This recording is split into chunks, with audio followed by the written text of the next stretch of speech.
Olá pessoal, sejam todos bem-vindos a mais um vídeo aqui do nosso canal do Centro Espírita Allan Kardec. Eu espero de coração que todos vocês estejam bem.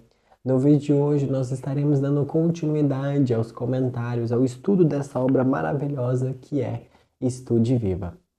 Em especial no vídeo de hoje estaremos comentando o capítulo 26, que possui as seguintes mensagens: Crise sem Dor, de Emmanuel, e Mortos Voluntários, de André Luiz.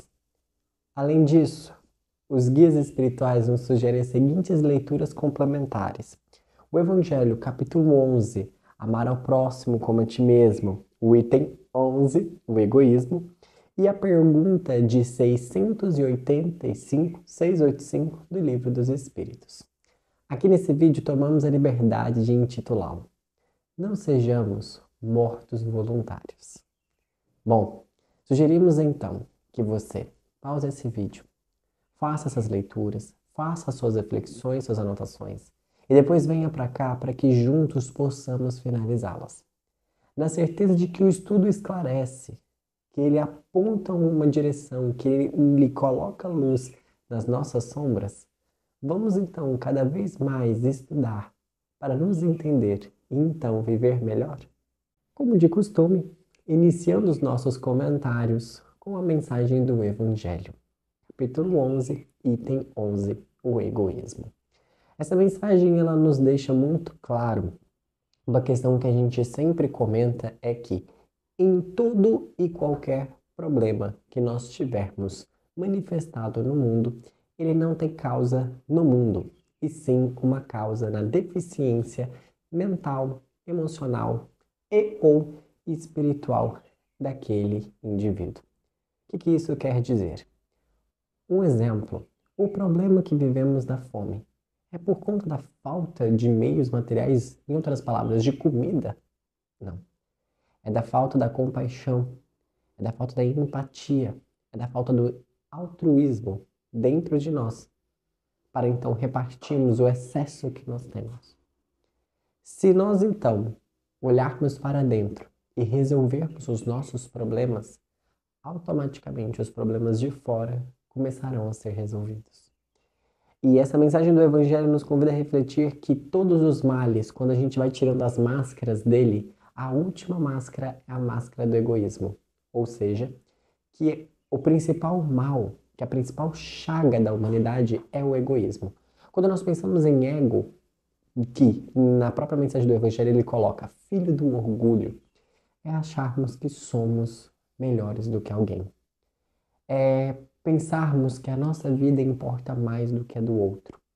É pensarmos que nós temos direitos acima dos outros. Não pensamos em equidade, não pensamos em fraternidade, não pensamos em amor, não pensamos em união. Todo sentimento que vá contrário a essas questões, ela nasce do egoísmo, daquela questão da preservação do somente do eu, em girar em torno tudo em cima de mim. Quando nós paramos para analisar a respeito desse sentimento, né, do egoísmo, nós observamos que ele é ilógico. Nós somos um ser de toda uma criação complexa. Viemos para cá para ser servidores e não servidos. Todas as vezes quando nós queremos ser servidos, o egoísmo se manifesta. Porque, convenhamos, viemos para cá para sermos versões melhores de nós mesmos, para entregarmos ao mundo o nosso melhor trabalho. Para isso, entregar, doar, servir é o oposto de pensar somente em mim, que é receber, que é reter, que é perecer. Em suma, que é ser egoísta. Por isso que na mensagem do Evangelho ele nos convida a refletir. É o alvo que devemos concentrar todas as nossas forças, empregar todas as nossas forças. Devemos ter a coragem para vencer não aos outros, mas a nós mesmos. E isso é uma questão muito interessante. Olhar para dentro de si. Vencer as nossas deficiências é muito difícil. É muito difícil. Não é uma tarefa fácil. Aceitar a nossa vulnerabilidade, Aceitar que somos falhos, sim. Aceitar que somos egoístas, sim, já é um caminho muito difícil. Uma questão muito interessante é um exemplo que eu sempre gosto e que me ajuda a entender isso. No tratamento terapêutico, mais especificadamente numa questão psicológica, psiquiátrica ali, envolvida na psicoterapia, melhor dizendo, perdão, há uma questão muito interessante que é o seguinte: quando um paciente chega e diz assim, olha, você chega ao paciente e diz assim, olha, você tem problema de desorganização. E o paciente diz, realmente, eu sou uma pessoa desorganizada, mas eu estou me organizando para que eu seja melhor. Estou identificando os pontos que me levam a ser desorganizados, estou tentando não chegar a esses pontos, fazer caminhos que evitem essa situação e estou tentando ser mais organizado. Quando o paciente diz isso, ele já está praticamente já quase que vencendo o seu problema. Agora, quando você chega e diz assim, olha, você é desorganizado. Eu? Desorganizado? Imagina, você está fazendo um falso juízo de mim? Olha o tanto de coisas que eu tenho que fazer, olha o tanto de coisa, eu tenho muita tarefa, eu tenho muito trabalho, eu tenho... Complicado. Complicado. Por quê? Ter a humildade, ter a coragem de admitir os defeitos não é para qualquer um. Aceitar que estamos aqui para aprender e aceitar que somos egoístas. Aceitar que somos desorganizados. Aceitar que nós não somos altruístas e, pelo contrário, somos orgulhosos. Às vezes, quem sabe, somos maldosos. Entende? Aceitar esse lado de sombra é complicado, principalmente numa sociedade que nos diz que sempre devemos valorizar o nosso lado de luz. Entendem? É muito comum quando nós observamos imagens que nós temos, né, nas redes sociais de pessoas, entre aspas, ditas boas, nós só conseguimos observar o quê? Qualidades, qualidades, qualidades, qualidades, qualidades. E aí nós, seres reais, que possuímos defeitos, temos então dificuldade de trazer isso à tona. Por quê? Negamos as nossas sombras achando que seremos então perfeitos. E não seremos. A evolução, ela requer coragem. Por isso o Evangelho diz: coragem para vencer a si mesmo. Ele continua. É o causador então de todas as misérias, como comentamos, filho do orgulho, e é justamente a negação da caridade e é um dos maiores é o maior obstáculo à felicidade humana. E isso é muito verdade. A palavra felicidade, ela vem do latim felicitas, que vem de fértil. E quando a gente para pensar sobre felicidade, a felicidade ela está atrelada ao entregar. O ser humano que entrega, o ser humano que serve, o ser humano que fornece algo à vida, que se sente útil, ele é feliz. Ele vê, nossa, minha vida vale a pena. Eu contribuo para que o mundo seja um pouquinho melhor. A minha existência faz diferença. Esse é um ser humano feliz. E quando pensamos no egoísmo, a gente vê que é justamente o contrário. Por isso o Evangelho fala que é o maior obstáculo, né? Então, primeiramente, antes de ficarmos aí tentando corrigir o egoísmo dos outros, o egoísmo do mundo, ele nos convida. Expulse primeiramente o egoísmo do teu coração. Então, quando nós pararmos para pensar no nosso dia a dia, tentando aplicar essa situação, devemos refletir uma coisa muito interessante. Quando tomamos uma ação, antes de fazer aquela ação, pensamos se ela é egoísta? Temos o hábito de pensar assim, diante de uma situação importante. Como que eu posso agir de tal forma a atingir o maior número de pessoas possível? E não somente a mim. Temos a humildade de fazer isso? E se às vezes não fizemos isso, não pensamos dessa forma? Temos a humildade de admitir o nosso erro e admitir que somos egoístas e amanhã tentar fazer diferente? Porque é aquela famosa frase que eu gosto muito. Embora ninguém possa voltar atrás e fazer um novo começo, qualquer um pode começar agora e fazer um novo fim. E o que eu quero dizer com isso? Estou aqui gravando esse vídeo, conversando com vocês, colocando essas reflexões. E aqui eu abro meu coração para expressar a minha honesta sinceridade que quantas vezes eu já fui egoísta? Quantas vezes? E vou mais além. Quantas vezes fui estimulado a isso? O que eu quero dizer com essa questão de ser estimulado a isso? De novo, eu vou bater tecla nas redes sociais. Quantas vezes eu já li algum post no Facebook, no Instagram, dizendo coisas do tipo: pense primeiro em você. Se o outro te faz sofrer, esqueça o outro, exclua o outro, bloqueie o outro. Apague da sua vida. Você vale mais. Olha, cuidado, cuidado. Frases desse tipo estimulam cada vez mais o egoísmo, a pensarmos somente em nós e, como diria uma filósofa que eu gosto muito, Helena Blavatsky, a heresia da separatividade. É o coração humano que foi feito para criar pontes um com o outro. Ele então começa a criar trincheiras e barreiras para então não amar o outro. E isso é algo muito complexo que convém a nossa reflexão. Então, quando pararmos para pensarmos sobre isso, convém refletirmos, tomarmos essa sinceridade e buscarmos ser melhores versões do que estamos sendo agora. Bom, após essas reflexões da mensagem do Evangelho, vem a pergunta do Livro dos Espíritos 685. É uma questão muito interessante, que é uma pergunta que diz assim: quando o ser humano atinge a velhice, ele tem o direito de repouso? Olha a resposta. Sim, mas não é obrigatório. Nada é obrigatório, senão de acordo com as suas forças. Ou seja, a inatividade, quando atingimos então um ponto da velhice, ela só é obrigatória se realmente não tiver condições.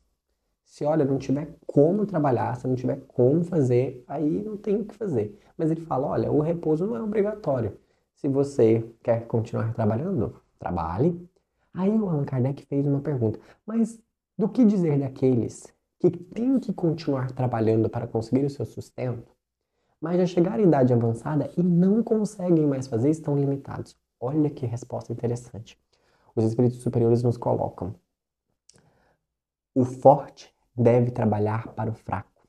Lei da caridade. Ou seja, a família. Depois da família, a sociedade. Em outras palavras, quando então chega uma pessoa num estado idoso, que ela tem que continuar trabalhando, ela tem que ter o seu sustento, mas ela não consegue mais fazer isso, então a família deve dar o respaldo. Ah, mas essa pessoa não tem família. Ela tem a família da sociedade. Então a sociedade tem por obrigação cuidar dela. E aí a gente observa uma questão muito interessante.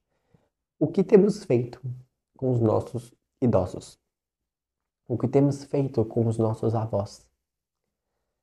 É muito comum nós olharmos nos noticiários situações de violência para com esses indivíduos. O que temos feito com eles? Temos tido a humildade de observar a importância e a relevância que eles têm? É muito comum nós jovens virarmos e falarmos assim: ih, a velha guarda. Ih, olha lá, ó, não, agora somos os atuais, os novos. Cuidado. Na mensagem de André Luiz, não vamos aqui pegar spoilers, nos convida a fazer algumas reflexões muito interessantes a respeito disso. Mas, cada coisa a seu tempo. Aqui agora, o que nos convém então refletir e extrair dessa pergunta e da resposta ditada pelos espíritos superiores? A velhice nos então dá o direito de repouso, mas nada é obrigatório. Requer a questão das forças. Pegamos aí os exemplos. Quantos que até no seu leito derradeiro ali estavam trabalhando e continuando, entregando. Então não é nada obrigatório, senão de acordo com as forças. Então a resposta ela foi bem interessante. Ah, mas tem que continuar a trabalhar. E aí, não tem força, o que que faz? Lei da caridade. O forte deve trabalhar pelo fraco, deve ajudar, deve sustentá-lo. Ok. Pensando então nessas análises, na reflexão da mensagem do Evangelho, na reflexão com a mensagem do Livro dos Espíritos, vem a mensagem de Emmanuel. Crise sem dor. E o Emmanuel vai fazer uma ponte com a mensagem do Evangelho sobre a questão do egoísmo, sobre a questão do seguinte: cuidado com as crises que aparecem na nossa vida e que elas não são marcadas por dor. Não são talvez aquelas muito exteriorizadas, digamos assim, em situações que a gente fala, oh meu Deus, mas que causam muita angústia, que causam muito tormento interno. E aí ele nos convida a refletir em que momento essas crises se apontam e o que que a gente deve tomar cuidado. Olha que interessante. Ele diz assim: sabe aqueles dias de angústia, longos túneis de aflição que geralmente a gente passa? São marcados dessas crises sem dores, né? E quando ele fala de sem dor, é daquela questão do externo, tá? É daquela questão de você olhar e falar, nossa, fulano realmente não. É aquela que talvez aparentemente tá tranquilo, mas por dentro algo corrói, não tá ok, parece que tá apertado, parece que tá angustiante. Essa é a palavra. O sentimento da angústia, né? A sensação da angústia. Aí ele fala, geralmente, olha isso, ela vem quando esquivamos da autoeducação e do auxílio dos semelhantes. Como assim? Sabe quando a gente não quer melhorar? E a gente acha que a gente já chegou num patamar que, nossa, eu tô muito bom, eu sou muito virtuoso. E a gente não quer receber corrigendas, conselhos, avisos dos nossos semelhantes. Ah, eu tô muito bom. Ai, ele fala, vem crise sem dor aí. Por quê? Precisamos evoluir, precisamos melhorar, precisamos expandir. E aí eu viro e falo assim, ah, não preciso não, eu já tô bem, já cheguei no patamar, nossa, é o máximo que eu consegui até agora e vou ficar aqui assim. Ele fala, vai vir uma crisezinha aí. Por quê? A partir do momento em que nós, inconscientemente talvez, escolhemos não fazer autoanálise, escolhemos não ver mais o outro. Ah, não. Não escolhemos mais querer melhorar, digamos assim. Surgem momentos de aflição. E aí ele destaca uma questão muito interessante. Geralmente marcada pela inércia e o comodismo. Como assim? Ah, não, aqui no meu trabalho eu já consegui chegar no ponto máximo. Ah, não, estudar mais. Ah, não, é, não, não, não. Isso aqui, ó, olha aqui, ó, eu demorei tanto para chegar até aqui. Isso aqui é meu conforto. Em outras palavras, ficar na nossa zona de conforto. Ele coloca o exemplo do trabalho. Mas em quantas situações nós podemos aqui destacar? Quer ver um outro ponto, além do trabalho, que a gente geralmente faz isso? É, nos nossos relacionamentos, amizade, afetivos. A gente conquistou a pessoa. E aí o que que a gente faz? Ah, não. Olha lá, eu conquistei a pessoa me ama, cômodo. Tá lá, ó. Isso. Me esforçar por uma conquista diária, expressar os meus sentimentos sempre, ter um momento ali de casal, ter um momento da celebração daquela amizade. Não, o fulano é meu amigo. Ah, não, o fulano é meu cônjuge. Já tá tudo certo. Ele fala, a inércia e o comodismo vão marcar umas crisezinhas ali sem dor, que são inícios ali, né, do processo. Além disso, ele fala, prepotência de superioridade. Eu sei, eu estudo, olha lá. Eu, eu estudo, eu faço um monte de coisas, então os outros me corrigirem, eu já estou a ponto de ensinar os outros. Opa, cuidado! E ele fala: se todos nós viemos para cá, para a terra, mundo de provas e expiações, é para nós nos corrigirmos, é para nós nos melhorarmos. Ninguém está aqui em situação de eu sou superior. Não. Somos o melhor que conseguimos ser e estamos aqui para expandir cada vez mais isso. Aquele que se limita está fadado a atrofiar-se. Ele continua.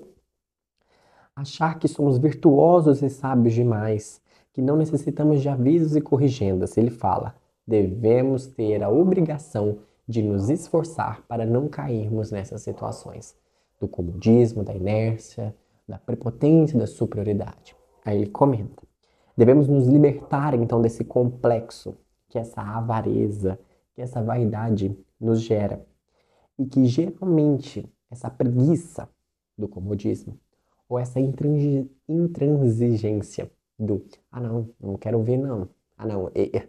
Corrigir, melhorar a mim? Não. Cuidado com isso, porque ele fala. Geralmente esses complexos de achar que somos melhores, de não querermos ouvir o outro, de, em suma, não querer melhorar, podem levar a uma insensibilidade. Olha que interessante isso. Por quê? Uma reflexão que eu faço com isso. Como que fica uma crise sem dor? É porque nós nos fechamos a tudo, achamos que, né, somos bons demais, nos fechamos. Ao nos fecharmos, o que que isso gera em nós? Insensibilidade. Em outras palavras, indiferença. E aí nos fechamos, nos enclausuramos, ficamos insensíveis. Não, o que o outro me fala não me atinge. Estou tranquilo. Muito comum ouvirmos isso, né? Foi um coração fechado. É um ser que se fechou e não busca. Será que aquilo que o fulano falou realmente é verdade? Será que eu tenho um pingo daquilo ali? Será que eu tenho que me... Ou seja, ser ativo na vida, participar, analisar, refletir. Então, essa indiferença ela é muito marcada, originada por essa situação. E aí ele fala, né? Isso acaba não registrando então dor e a gente acaba então fugindo do nosso dever. Ah, deveria fazer isso. Não. Aqui, ó, a indiferença gera isso. Ou, como vimos em vídeos anteriores, abaixa o nosso padrão vibratório, a gente começa a não ter mais trocas, não começamos a evoluir mais, né? Estagnamos, e isso pode gerar uma obsessão.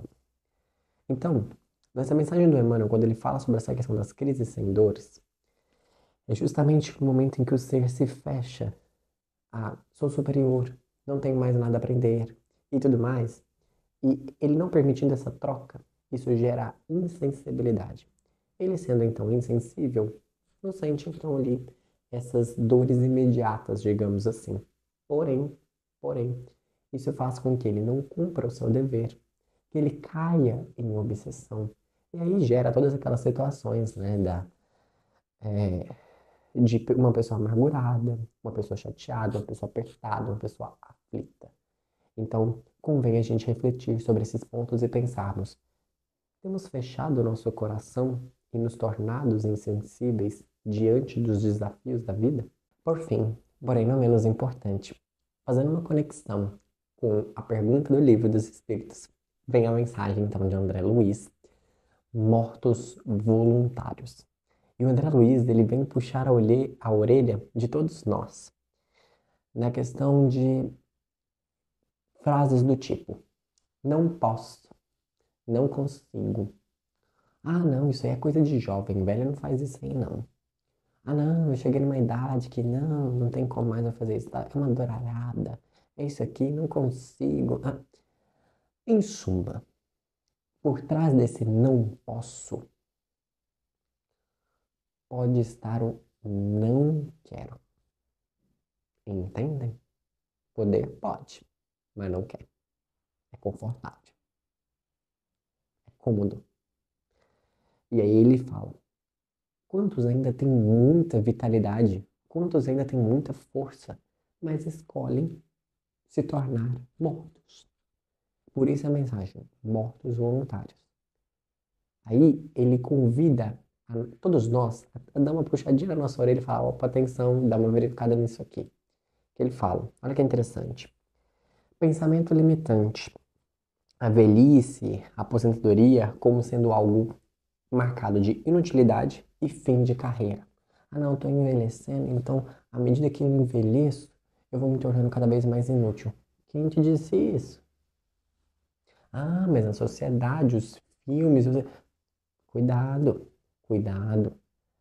Não é porque nós vemos nos livros, não é porque nós vemos nas redes sociais que seja uma verdade. Um exemplo aqui que me vem no coração e que deixa o nosso coração quentinho. Vamos pegar o exemplo do Chico, Chico Xavier. Trabalhou até os finalmente. Um que está aqui na data de gravação desse vídeo, Divaldo Franco. Se eu não estou enganado, me perdoe se eu estiver errado, mas na data de gravação aqui desse vídeo, eu acho que o Divaldo está com 96 anos, 96 ou 95. E se vocês entrarem lá no Instagram Mansão do Caminho, vocês vão ver ele dando palestra. Ele de pé cumprimentando as pessoas, participando de congressos e assim, numa lucidez fenomenal, fenomenal. Então, cuidado. Vamos refletir um pouquinho sobre isso. E o André Luiz nos convida justamente a tomar cuidado com esses pensamentos limitantes. Além disso, ele fala: o ser humano que atinge a velhice é uma semelhança do fruto amadurecido. E a gente esquece que o fruto maduro, vamos pensar em tudo ciclo, né? Imagina, você tem uma árvore, ela dá o fruto, e quando o fruto amadurece, aquele fruto maduro guarda uma semente que vai cair, que vai renovar. Vocês entendem isso? A importância disso? O fruto maduro, ele guarda dentro dele a capacidade da renovação da próxima geração, do próximo ciclo ali. João, e qual que é a relação com a questão humana? Pare e pense o valor que um idoso possui. Ele viveu muita coisa. Ele tem uma experiência que nós jovens, nós adultos, não temos ainda. Se nós tivéssemos a sabedoria de sentarmos com eles e perguntarmos e extrairmos as principais lições, Nossa Senhora! E o que o André Luiz nos convida a refletir nessa mensagem é o seguinte: observem, os filhos estão carentes de orientação. Os netos estão carentes de abraço, de carinho, ou seja, você não é de maneira alguma inútil. Você chegou no apogeu da sua vida e tem ali muito o que entregar. Você viveu, você experimentou, você tem muitas conclusões que você tirou da vida. Entregue isso à humanidade, entregue isso aos seus filhos, entregue isso aos seus netos, aos seus bisnetos. Aí o André Luiz puxa muito a orelha que diz assim: é muito comum ouvirmos assim: no meu tempo não era assim. Cuidado. Observe essa fala, fecha o coração, porque a vida está a todo momento a convidar o quê? A renovar, a rejuvenescer, a ver o mundo por uma outra perspectiva. Tudo bem, na sua época não era assim, mas a vida está evoluindo e ela está te mostrando novas formas de pensar, novas formas de ver a vida. Cuidado, não sejamos mentes petrificadas.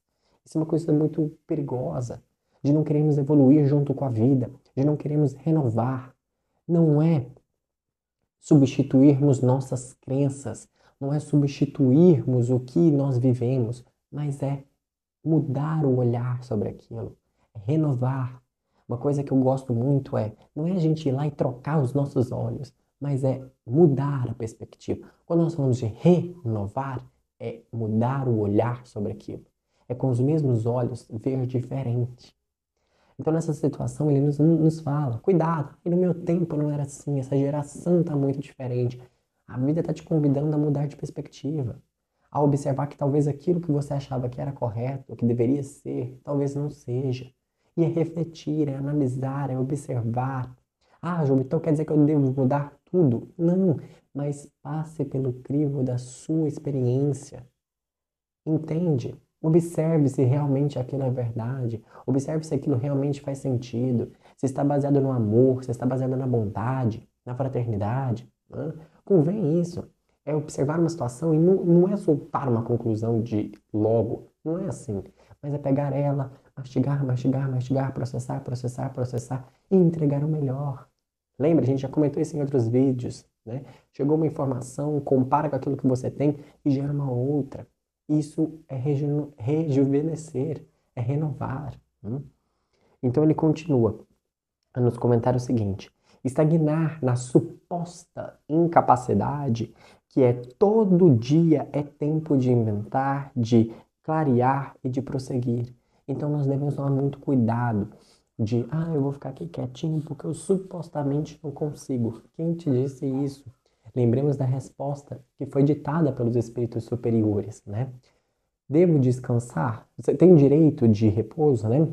Sim, mas não é obrigatório, senão de acordo com as suas forças. Então, se você tem forças, trabalhe, continue a entregar os seus exemplos, continue a entregar os seus exemplos de amor, de fraternidade. E aí ele fala, nas palavras de André Luiz, abre aspas: os que desanimam de lutar e trabalhar, renovar e evoluir, são os que verdadeiramente morrem. Olha que interessante isso. Então, morrer é perecer, é estagnar. Então, aquele que não quer trabalhar, que não quer renovar, que não quer mudar a sua perspectiva, esses realmente morrem. Agora, aqueles que estão em constante trabalho, em constante mudança, esses apenas desencarnam. Só saem daqui para uma outra vida. Interessante, né? E por isso ele finaliza a mensagem. Renovemo-nos, ou seja, busquemos a renovação. Bom, com essas reflexões devemos então pensar. Em algum setor da nossa vida, ou talvez na nossa vida como um todo, temos tido esse pensamento limitante a nos limitar. Temos sido mortos voluntários em algum campo da nossa vida. Isso aqui eu já cheguei bom demais, isso aqui eu não preciso mudar, ah não, isso aqui eu não consigo mudar, eu não posso. Convém essa reflexão. E convém refletir que os que desanimam de lutar e trabalhar, renovar e evoluir, são os que verdadeiramente morrem. De todo esse vídeo, eu acredito que essa mensagem final do André Luiz, essa frase, ela é um bálsamo de luz que convém a gente refletir um pouquinho ao longo do nosso dia a dia.